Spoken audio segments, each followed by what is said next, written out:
Can you leave? My sister's coming home to give birth. My husband Travis wanted to kick me out of our home because his sister, Angelina, was coming back to her family home to give birth at a nearby hospital. That's absurd, I argued, not buying into his unreasonable request. But he wouldn't listen and eventually threatened me with divorce. Feeling utterly disheartened by his attitude of cutting me off entirely, I agreed to the divorce and left the house. But even after our separation, Travis kept sabotaging my life. Little did he know. Karma was about to catch up with him. Hi, I'm Sherry, 34 years old. I was working as a nurse at a hospital, completely absorbed in my daily routine. I met Travis, who works in pharmaceutical sales. When he came by my workplace, our relationship blossomed from there. And a year later, we tied the knot. But just as we got married, his parents, who were running a factory from their home, decided to shut it down. His parents were elderly, and for the past few years, it had just been his mom, Melissa, and him trying to keep the business afloat. But due to the economic downturn, they decided to close shop. Travis, however, felt a sense of duty and decided to take over. I tried to dissuade him, saying a job in pharma sales was more stable than running a failing factory. But Travis is stubborn. Once he makes up his mind, there's no changing it. So we ended up moving in with his parents almost immediately after getting married. At that point, Travis felt motivated to turn things around, and so he decided to renovate the old family home and factory. The construction started in no time. Wow, it's really coming along. I'm so glad we decided to add this terrace. We can have barbecues in the summer. I can't wait. Initially, I was skeptical, but his enthusiasm was infectious. Once the New Year's celebrations were over, our new home was ready, and our life with his parents began. Here's to a good life together from today. Thank you. I'm really happy we could make this work. I know Travis can be a handful. I was initially worried about how his parents would take to me, but they warmly welcomed me.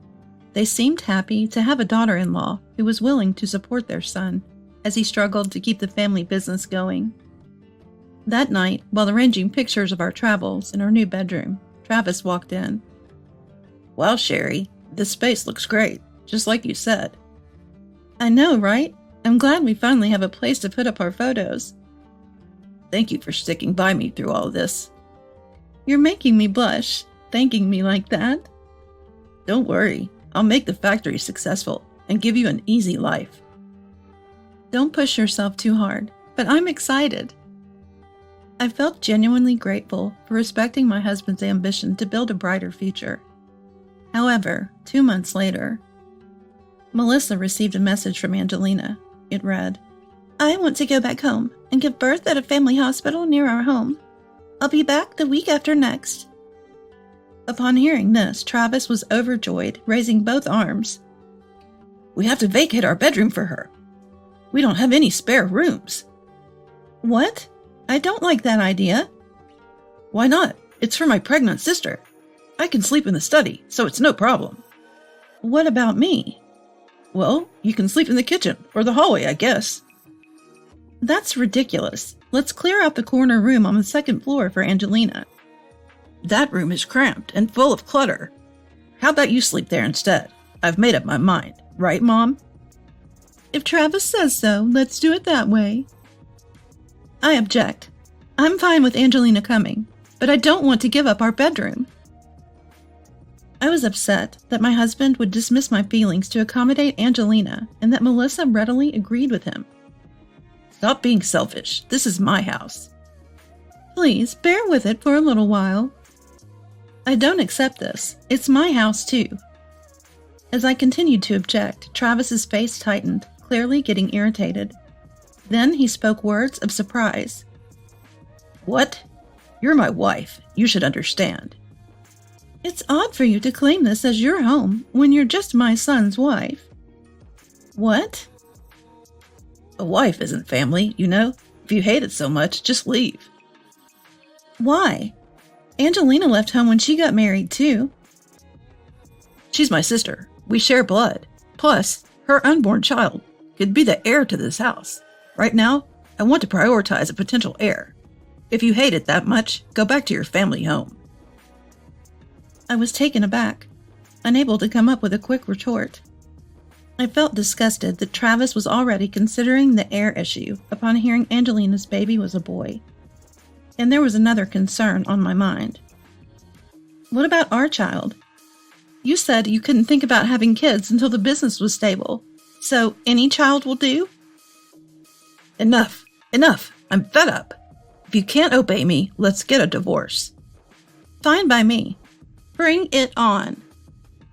Until now, I've always respected my husband's wishes, but this time I can't let it go.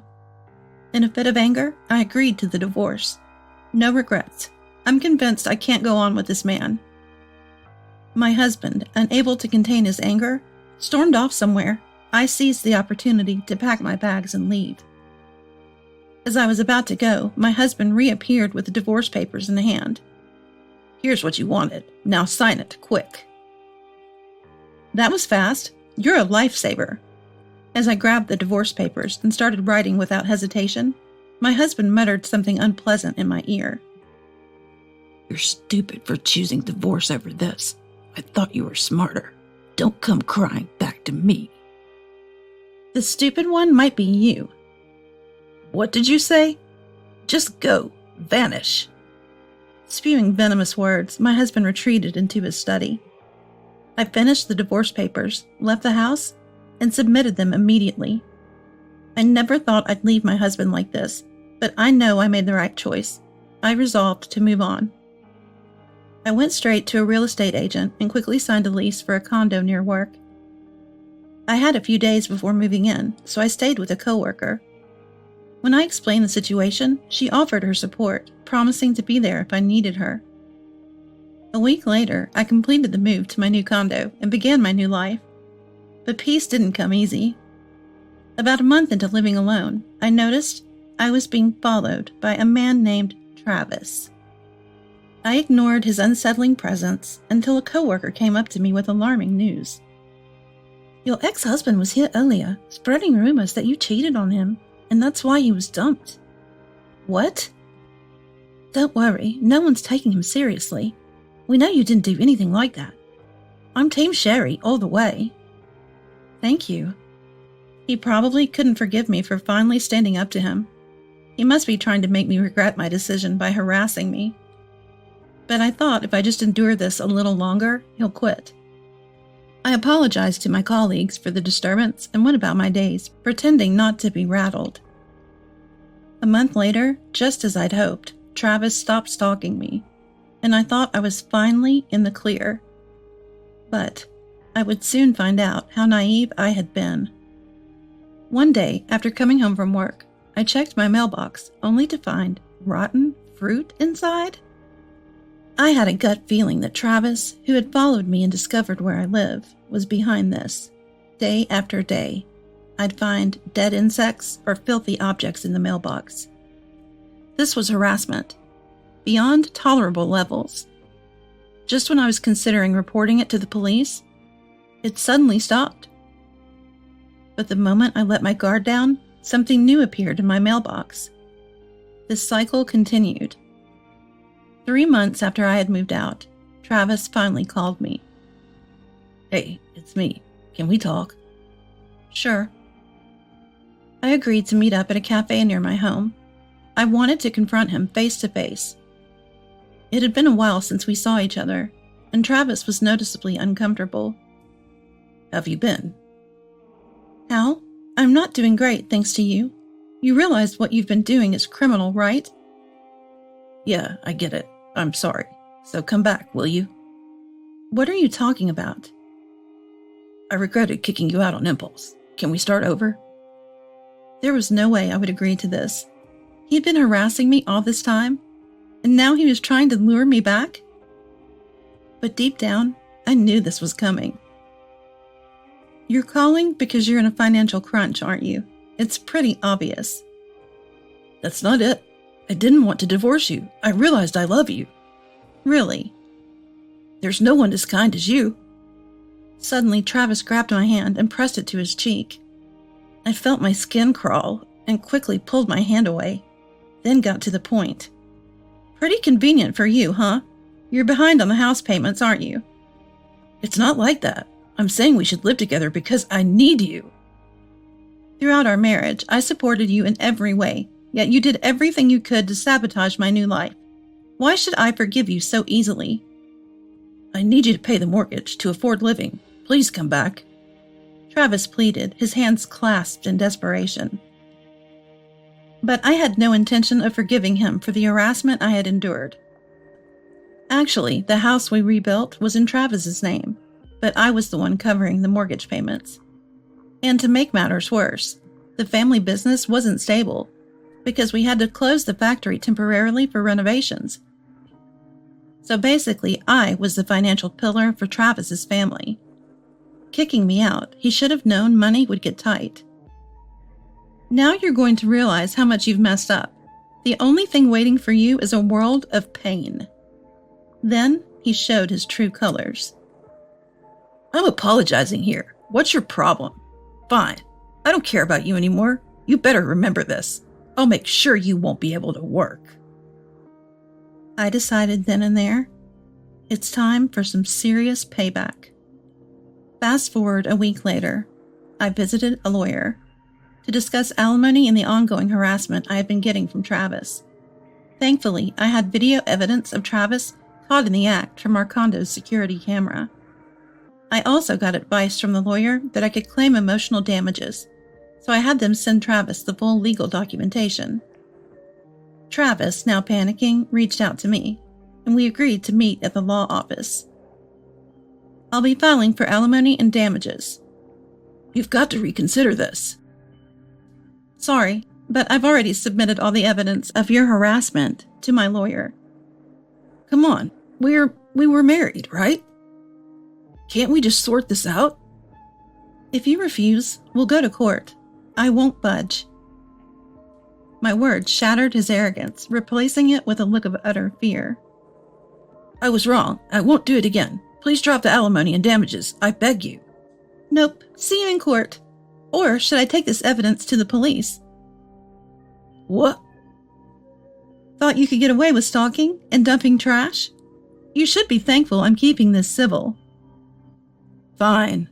Let's talk. Realizing I meant business, Travis broke down and finally agreed to his settlement. In the end, he had to pay $10,000 in alimony and $30,000 in damages. He looked like a ghost.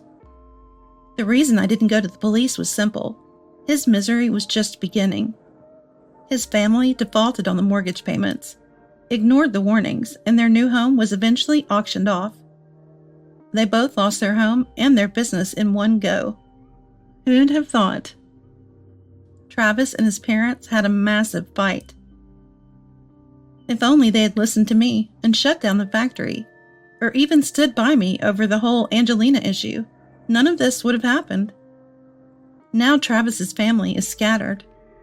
His parents rented a tiny rundown house in the countryside with their meager savings and live in poverty. Travis tried to make a fresh start by finding a live-in job, but Angelina stopped him. I have nowhere else to go, so take me with you. Turns out, Angelina was divorced too, because she got swindled in a shady business deal and racked up debt. Learning about the truth, Travis had a big fight with Angelina. He later texted me saying, "So help me out here." But of course, I ignored him. It seems that despite their fights, Travis couldn't abandon his sister, who had just had a newborn, and he ended up paying off Angelina's debt himself. Friends who've seen Travis told me he's now working all hours, looking like a shadow of his former self. I felt no sympathy for him. As for me, I've remarried a man from my workplace and finally found a peaceful life. He truly cherishes me, and because he's a well-planned individual, I feel secure in our life together.